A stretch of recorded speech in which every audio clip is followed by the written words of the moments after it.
ஓம் நம சிவாய.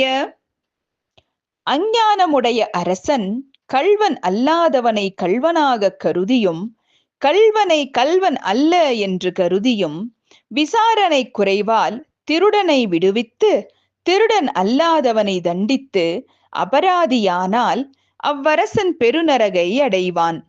நெய், எண்ணெய், அன்னம், பானம், மது, மாமிசம், கள், வெல்லம், கரும்பு, சர்க்கரை, தயிர், கிழங்குகள், பழங்கள், விறகுகள், இலைகள், புஷ்பங்கள், மருந்துகள், வாகனங்கள், குடைகள், வண்டிகள், பீடங்கள், பாத்திரங்கள், ஈயம், தாமிரம், பித்தளை, ஜலத்தில் தோன்றிய சங்கு முதலியவை, வீணை முதலிய இசைக்கருவிகள், பட்டாடைகள், பருத்தி ஆடைகள் முதலியவற்றை விரும்பி பிறரை வஞ்சித்து களவாடுகிறவர்கள் நரகத்தை அடைவார்கள்.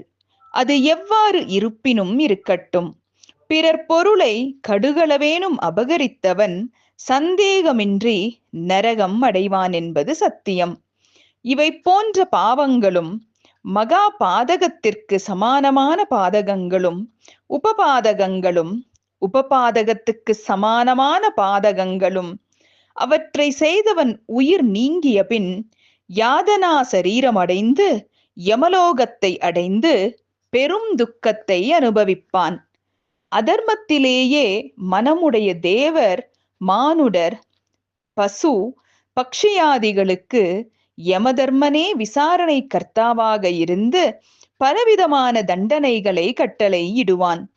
வேதோக்தமான ஆச்சாரம் உடையவர்களாக இருந்து ஒரு காலத்தில் நீதி தவறியவர்கள் ஆயின் அவர்களுக்கு குருவே தண்டனை கர்த்தாவாக இருந்து பிராயச்சித்தம் முதலியவற்றை கட்டளை இடுவான்.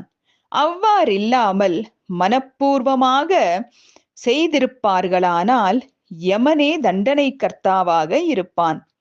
பரதார கமனம் செய்வோர், கோரர்கள், அந்நியாயக்காரர்கள் இவர்களுக்கு அரசனே தண்டனை கர்த்தாவாவான். ஒருவர் கண்ணுக்கும் புலப்படாது வஞ்சனையாக பாவங்களை செய்வோருக்கு யமனே சிக்ஷகன். ஆகையால் ஒருவன் செய்த பாவத்திற்கு அவசியம் பிராயச்சித்தம் செய்ய வேண்டும். அரசன், குரு பிராயச்சித்த முதலிய வழியாக போக்கிக் கொள்ளாதவனுடைய பாவமானது கர்ப்பகோடி காலம் கழிந்தாலும் அவனை விட்டு நீங்காது. பாவம் செய்வோனும் பாவம் செய்விப்போனும் பாவம் செய்கையில் ஆமோதிப்பவனும் பாவ பயனை அனுபவிப்பது சத்தியம். ஓம் நம சிவாய.